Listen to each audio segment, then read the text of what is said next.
Assalamualaikum warahmatullahi wabarakatuh. Bismillahirrahmanirrahim. Alhamdulillahilladzi hadana lihadza wa ma kunna linahtadiya laula an hadanallah. Wassalatu wassalamu ala Rasulillah wa ala alihi wa sahbihi wa mawala amma. Kepada semuanya makhluk di jagat alam raya, semoga dirahmati Allah Subhanahu wa taala. Kali ini saya membacakan kata mutiara hikam yang ke-67. An-nuru lahul kasfu wal basiratu lahul hukmu wal qalbu lahul iqbalu wal idbaru. Nur itu tugasnya adalah membuka hijab. Sedangkan basiroh tugasnya adalah untuk menetapkan, mengukuhkan. Sedangkan kolbu tugasnya adalah maju mundur atau pelaksananya. Qultu an-nuru min hasu wa sya'nuhu ay yaksifa al-umura wa yuwaddihuha hatta yadhara husnuha min qabiha. Nur itu tugasnya adalah membuka suatu perkara sehingga akan menjadi jelas baik perkara tersebut baik atau tidaknya. Wa min sya'nil basirati al-maftuha an tahkuma al-husni bi husnihi wa alal qabi bi qabbihi. Sedangkan tugasnya basyirah adalah membuka satu hukum atau mengukuhkan bahwasanya sesuatu yang baik itu adalah baik dan sesuatu yang tidak baik adalah tidak baik, jadi dikukuhkan. Wal qalbu yaqbalu ala ma yasbutu husnuhu wa yudabbiru ala ma yasbutu qabuhu. Sedangkan qalbu ini menerima penjelasan dari basyirah, mata hati istilahnya. Qalbu ini menerima penetapan basyirah, mana yang baik untuk dilaksanakan maka ia laksanakan, mana yang tidak baik yang harus tinggalkan maka ia tinggalkan. Itu tugasnya qalbu. Ataqulu yaqbalu ala ma fihi naf'uhu wa yudabbiru ala ma fihi dhurru. Atau istilah lain, menerima apa yang bermanfaat dan meninggalkan apa yang mudorot. Pamisalu dzalika rajulun dakhala baitan madlaman fihi aqarib wa hayat wa fihi sabaik dhahab wa fiddah fala yadri ma ya'khudhu wa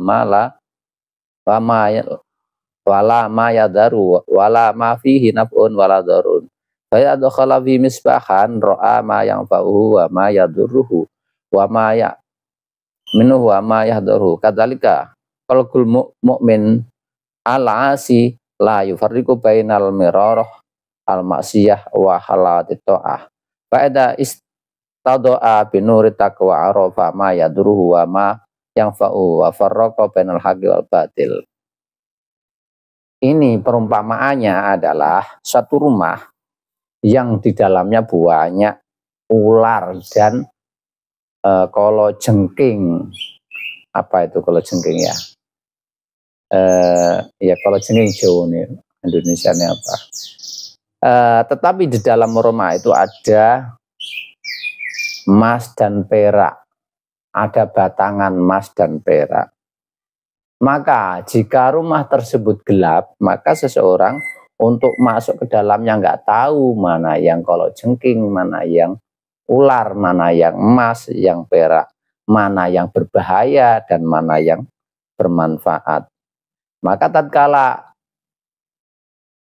ada cahaya membawa lampu ke situ, maka akan terlihat jelas mana yang bermanfaat dan tidak, mana yang membahayakan dan tidak, mana yang ular atau kalau jengking mana yang emas perak, batangan emas perak. Sehingga bisa memilah-milah. Begitu juga qalbu seorang mukmin yang maksiat tidak bisa membedakan pahitnya maksiat dan manisnya taat. Tetapi tatkala ditanamkan nur takwa di dalam hati orang mukmin, maka mengetahui mana yang bermanfaat, mana yang berbahaya, sehingga bisa membedakan mana yang hak dan mana yang batil. Karenanya Allah berfirman, ya ayyuhalladzina amanu in tattaqullaha yaj'al lakum furqana, wahai orang yang beriman, jika engkau bertakwa, Allah akan menjadikan bagimu furqanan, pembeda dalam hatimu antara hak dan batil. Ai nurun yufarriqu bainal haq wal batil.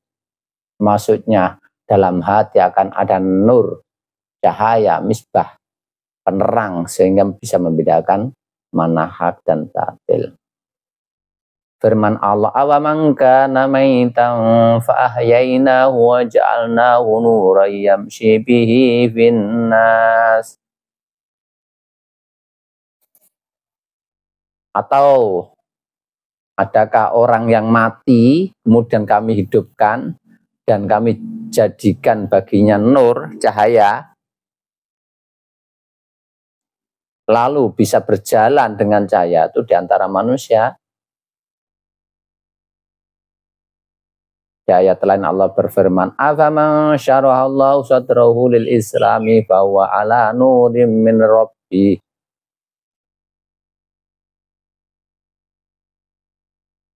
Ataukah barang siapa yang Allah lapangkan dadanya untuk mendapatkan nur Islam, maka mereka ada dalam cahaya dari Tuhannya. Wa hadza nur ladzi yaksufu al-umura wa nurul waridat al-mutaqaddimah allati wa matayal qulub ila alamil ghuyub. Dan nur ini yang bisa membuka suatu perkara sehingga menjadi terang, terlihat sebagaimana yang diterangkan sebelumnya. Itu namanya nur waridat, yang menjadi kendaraan daripada hati untuk berjalan ke alam ghaib.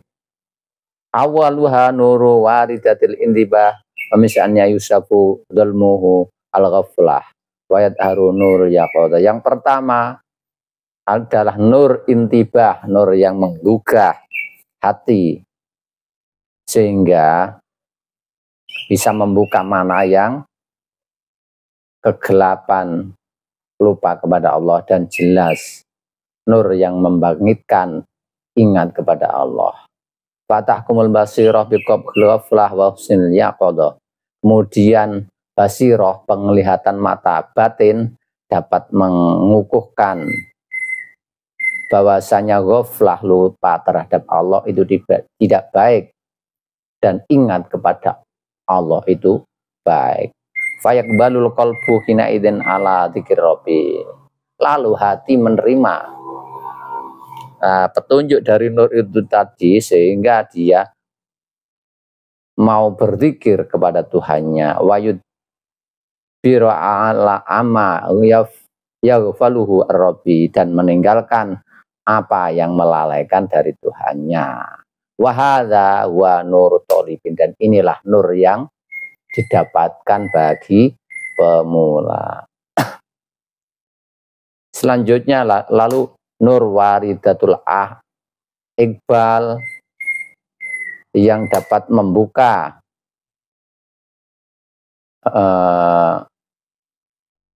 kegelapan. Jadi kolbu domba makan kaca, kemudian terkena debu menjadi gelap, dan nur iqbal ini membersihkan dari kegelapan, debu-debu kegelapan, sehingga mengetahui rahasia-rahasia dan mendapatkan makrifat kepada Allah. Maka hati menerima hunjaman-hunjaman rahasia yang diketahui dalam hati. dan meninggalkan kegelapan yang dapat menutupi nur, dan ini dinamakan nur sairin, jadi cahaya bagi orang yang berjalan di jalan Allah. Lanjutnya yang ketiga ada nur waridatil wisol, jadi nur warid bagi orang yang telah bisa nyampe kepada Allah. Wa misani ayusafudul matan zul matal kaun warida al adiasaun wa idharu nurat tajallat mukawin fayak balul qalbu ala musyahadati ma Allah yadabbiru an iltifat ila masyiwa wa nurul wasilin wa nurul muwajjihah wa nuru maqablahu nurut tawajjuh. Dan yang ketiga adalah nur wisol yang dapat membuka bahwasanya alam semesta ini adalah luarnya saja, ada yang menjaganya, ada yang membuatnya, sehingga jelas bagi nur wisol ini pembuat alam semesta, sehingga kolbu hati menerima untuk menyaksikan Tuhannya dan meninggalkan hal-hal yang dapat menolehkan diri kepada selainnya. Ini dinamakan juga dengan nur muwajjahah, dan yang sebelumnya dinamakan nur tawajjuh. Wa isita kulta wa nurul islam wal iman wal ihsan. Dalam istilah lain juga bisa dikatakan nur Islam, nur iman, nur ihsan. Nur Islam yang syafudul matal kufri wal isyan wa yadharu nurul ingkiyat wal id'an fatahkumul basira biqabahil kufr wal islam wa husni nurul islam wal id'an fayaqbalu qalba ala ta'ati rabbih wa yarida amma yabituhu ar-rabbih wa nurul iman yuksafu lumata syirki al-khafi wa idharu tuhjatal ikhlas wasid kilawafi fatahkumul basirah bil khabi syirki wa darri wa husnil ikhlas wa khairi fayaqbalu qalba ala tawaqiti rabbih wa yaridu an syirki wa syarrihi wa nurul ihsani yaksafu dan mata sirri wa idharu nura wujudil maula fatahkumul basirah bi qabkhidul matil athari wa husnul ma'athari fayaqbalu qalba ala ma'rifati maula wa yagibu bil kulliyati amma siwa. Ini ada istilah-istilah lain, nur Islam, nur iman, nur ihsan. Dengan nur Islam maka akan terbuka antara kufur dan maksiat, sehingga dengan nur Islam mengikuti apa perintah Tuhan, sehingga basiroh memastikan bahwasanya ini yang kufur dan ini yang maksiat.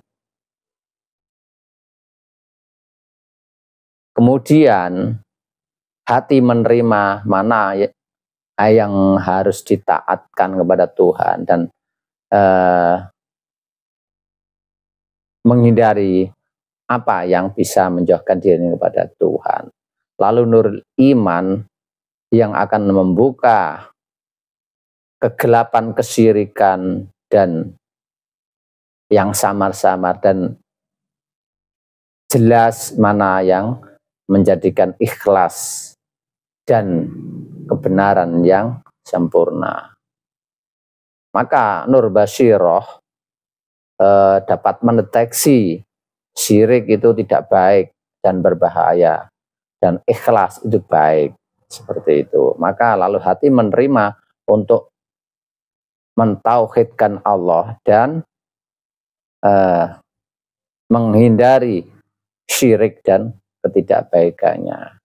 Lalu nur ihsan dapat membuka mana kegelapan selain Allah dan menjadi jelas nur wujudnya Allah, sehingga basirah mengukuhkan bahwasanya gelap itu adalah tidak baik dan nur itu adalah baik, sehingga hati menerima makrifat kepada Tuhannya dan yang selain Allah sebetulnya tiada. Atau istilah lain dapat dikatakan nur syariah, nur thariqah, nur hakikat. Atau istilah lain ada nur hakik, nur syariat itu yang membuka kegelapan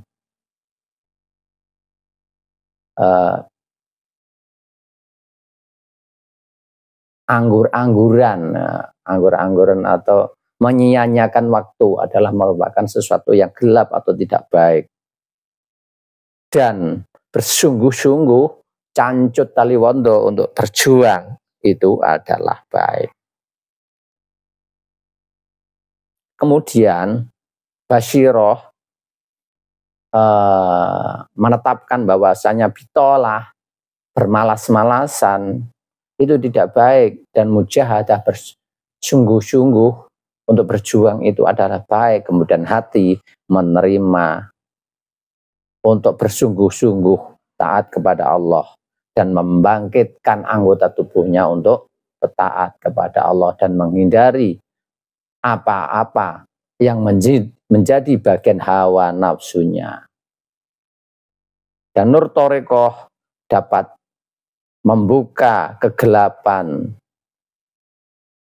hal-hal yang tidak baik, aib-aib daripada sifat-sifat, sehingga akan menjadi jelas mana yang baik dan tidak baik dari ilmu-ilmu yang gaib, ilmu tentang rahasia hati. Fatahkamul basyirah biqabahil uyub wa husnis syafa wa ilmil guyub, sehingga mata hati bisa menetapkan aib-aib mana yang tidak baik dan kebersihan hati mana yang lebih baik, dari ilmu-ilmu gaib mana yang baik dan mana yang tidak baik. Lalu hati menerima sehingga menetapkan untuk melakukan hal-hal yang menjadi hati terang, bersih, dan menghindari hal-hal yang menjadikan hati itu tidak bersih. Atau istilah takhliyah wa tahliyah, dibersihkan lalu diformat ulang. Maka hati menerima proses seperti itu. Dan nur hakikat membuka kegelapan hijab dan menjadi jelas baginya kebaikan sang kekasih. Demikian, semoga bermanfaat. Wallahualam. Assalamualaikum warahmatullahi wabarakatuh.